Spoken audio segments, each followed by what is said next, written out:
उसके बावजूद ये अदम एतमाद जो है वो मुमकिन है? बिल्कुल, उसकी वजह ये है कि अदम एतमाद का मकसद as far as PDM is concerned is fresh elections. ये नहीं है कि एक नई हुकूमत आ जाए और वो 1.5 साल चलाए। वो तो अब ये इशारे नहीं है सोलंकी साहब, ये तो एस्टेब्लिश पॉलिसी हो गई है अब। ये वाज़ेह है, ये कोई इशारा-वारा नहीं है। Noon league will cooperate to overthrow Imran Khan via constitutional method. उसके बाद जो भी वो तय होगा बिहाइंड द सीन्स, वो यही होगा कि जो नया वोट ऑफ कॉन्फिडेंस जो भी लेगा, वो फौरन डिसॉल्व करेगा और एक इंटरिम गवर्नमेंट बनेगी, और उसके भी सारे पहलू जो है वो पहले से तय हो गए होंगे। हाँ, और this is what is on the cards. तो ये सारी चीजें जब तय हो जाएंगी तो फिर ही बात आगे बढ़ेगी। इसीलिए आप देखें ना, इमरान खान साहब ने 3 माह की बात की है। अभी यहाँ भी बातें 2-2, 3-3 माह की बात हो रही है। इसका मतलब है कुछ चीजें चल रही हैं, कुछ चीजें तय होने को हैं।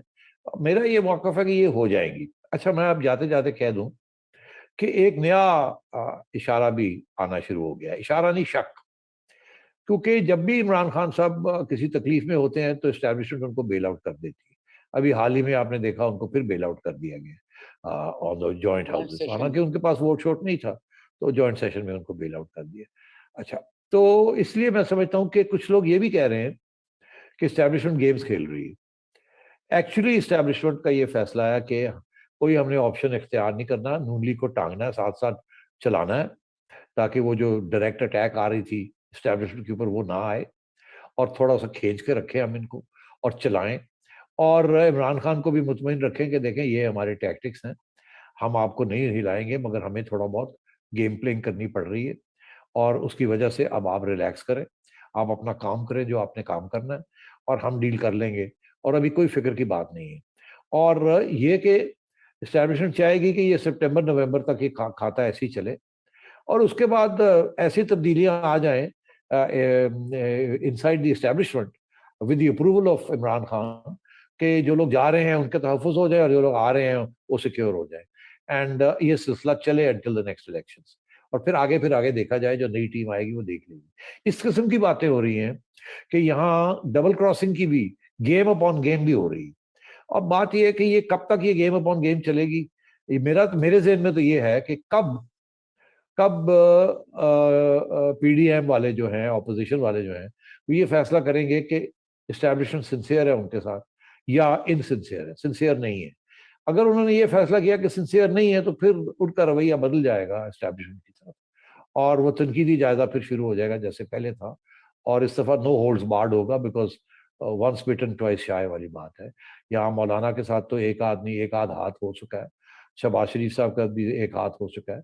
अब अगर हाथ हुआ तो वो नवाज शरीफ साहब के साथ हाथ होगा, तो फिर मेरा ख्याल है कि फिर ऑल होल्ड्स, वो नो होल्ड्स बार्ड अटैक आएगी, और वो डायरेक्ट आएगी, लोगों के ऊपर आएगी, बराए नाम आएगी। और वो भी मेरा ख्याल है नून लीग की लीडरशिप जो है उसके लिए भी तैयार है कि अगर ऐसे हुआ, अगर अभी बिट्रेयल हुई, हमारे साथ गेम प्लेइंग हुई, तो फिर, बिकॉज नून लीग जो है वो गेम प्लेइंग नहीं चाह रही। नून लीग तो एक इवन प्लेइंग फील्ड चाह रही है, वो गेम प्लेइंग नहीं चाह रही। वो कह रही है गेम अब अवाम के वाले छोड़े, आप ना गेम खेले, हम नहीं खेलते, कोई गेम ना खेले, हमें एक free and fair election they दें, उसके बाद जो भी पावर में आता है वो आएगा, और इस्टेब्लिशमेंट के साथ मिलकर हम कोई इस्टेब्लिशमेंट को खराब नहीं करेंगे, हम अपनी हुकूमत चलाएंगे, आप अपने दायरे में रहे, हम अपने दायरे में रहेंगे। अगर कहीं ऐसी चीज होती है जहां आपका दायरा और हमारा दायरा क्रॉस करता है, तो हम बैठ के सॉर्ट आउट कर लेंगे, मगर कोई खतरा नहीं है किसी चीज का। मगर जाहिर है क्योंकि एतमाद नहीं है एक दूसरे के अंदर, तो लोग दोनों साइड से ये कह रहे हैं जी कोई हमें कोई गारंटी दे, गारंटी दे, गारंटी ये नहीं होगा, गारंटी वो नहीं होगा। एक तरफ कहती है गारंटी आपने ये नहीं करेंगे, दूसरा कहते हैं गारंटी आप फलाने को नहीं निकालेंगे, आप फलाने के पीछे नहीं जाएंगे। इस किस्म की चीजें चल रही हैं। तो उसमें मेरा ख्याल है कि फिर गारंटी तो एक दूसरे को ये दे नहीं सकते, तो गारंटी फिर किसी मुल्क को ही देनी पड़ेगी। अब वो शायद ढूंढ, मेरा ख्याल सर्च इज ऑन कि वो कौन सा मुल्क है जिसपे दोनों की एतमाद है और वो गारंटी, और वो भी देने के लिए तैयार है कि अगर नून लीग आती है और मियाँ साहब की पार्टी आती है और मियाँ साहब खुद आते हैं या नहीं आते, या शहबाज साहब आते हैं या कोई और आता है, तो फिर किस तरीके से मामला आगे चलेगा विज़-विद द एस्टेब्लिशमेंट। और वो मेरा ख्याल है कि एस्टेब्लिशमेंट चाहेगी कि कोई फॉरेन बैरूनी पावर जिसके एस्टेब्लिशमेंट के साथ तल्लुकात अच्छे हैं और जिसके नून लीग के साथ भी तल्लुकात बुरे नहीं हैं, और वो कोई गारंटी दे ताकि नून लीग को कौन कंट्रोल करेगा। और दूसरी तरफ जाहिर है वो नून लीग वाले भी चाहेंगे कि एस्टेब्लिशमेंट की अगर वो कोई गड़बड़ करते हैं तो वहां भी हमें कोई गारंटीज मिलनी चाहिए। तो इस किस्म की बातें चल रही है, वक्त लगता है इन चीजों में। मगर मैं समझता हूँ कि ज्यादा से ज्यादा अगले जनवरी तक अगर वाजे नहीं हो जाएगा इनकी जो अंडरस्टैंडिंग हो रही है for a free and fair election. देखिए, इसको डील नहीं कहा जा सकता। फ्री एंड फेयर इलेक्शन एक कॉन्स्टिट्यूशनल हक है, और इस वक्त जितनी अनपॉपुलैरिटी है पीटीआई की, वो तो किसी और जमहूरियत में होता तो वो एक they would been a fresh election anyway. अगर इस्टेब्लिशमेंट मुदाखलत ना करती तो ये खड़े नहीं हो सकते थे, इनकी पार्लियामेंट्री मेजोरिटी उड़ जानी थी। Under the constitution new election would been called. तो वो तो एक आईनी अब एक रास्ता जो है उसकी तरफ जब चलना है। और वहां क्योंकि जो रास्ते रोकने वाले हैं वो गैर आईनी इस्तेमाल कर रहे हैं, हुकूमत भी और लोग भी।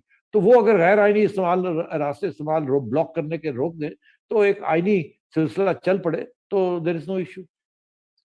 सेठी साहब, आज ही मैंने ये बात सुनी है। मैंने खुद उसकी तस्दीक करने की भी कोशिश की है पीपल्स पार्टी की लीडरशिप से, लेकिन अभी तक मुझे कोई जवाब नहीं मिला। राजा परवेज अशरफ से मंसूब एक बयान आया है कि ये जो ईवीएम्स हैं, वैसे हमें एतमाद नहीं है, लेकिन अगर हमें यकीन दहानी कराई जाए कि इलेक्शन जो है वो साफ और शफाफ होंगे और कोई धांधली नहीं होगी, तो हम ईवीएम को कबूल कर सकते हैं।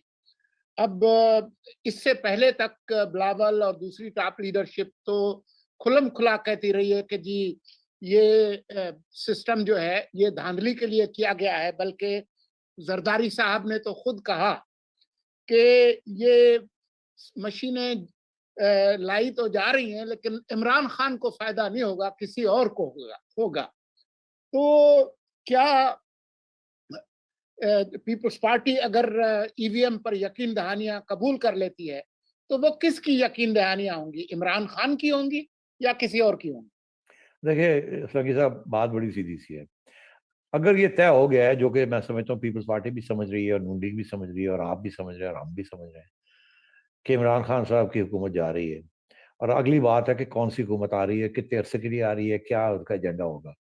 तो ये मैं पहले भी कह चुका हूँ, मैं फिर रिपीट करता हूँ कि पीपल्स पार्टी की कोशिश है कि वो अब इस्टेब्लिशमेंट का साथ दे और इस्टेब्लिशमेंट पीपल्स पार्टी को चुने और नून लीग के साथ कोई बात ना हो। और आगे जो होना है, मेरा ख्याल है ये काइट फ्लाइंग नहीं है, ये बिल्कुल इशारे हैं, सिग्नलिंग है टू द इस्टेब्लिशमेंट कि आप जो आगे एक हुकूमत आनी है वो हमारे साथ बात करें। ये आपको नून लीग की जरूरत नहीं है, हमारे अच्छे खासे नंबर्स हैं असेंबली में, और जो इंडिपेंडेंट्स है अगर वो आप साथ ले आए और कुछ आप तोड़ दें तो वो आपके मसले हम हल कर सकते हैं। और इसलिए हमारे साथ बात करें और 1.5 साल जो है वो बिलावल को प्राइम मिनिस्टर बनाए आप, और हम मसले आपके हल कर देंगे।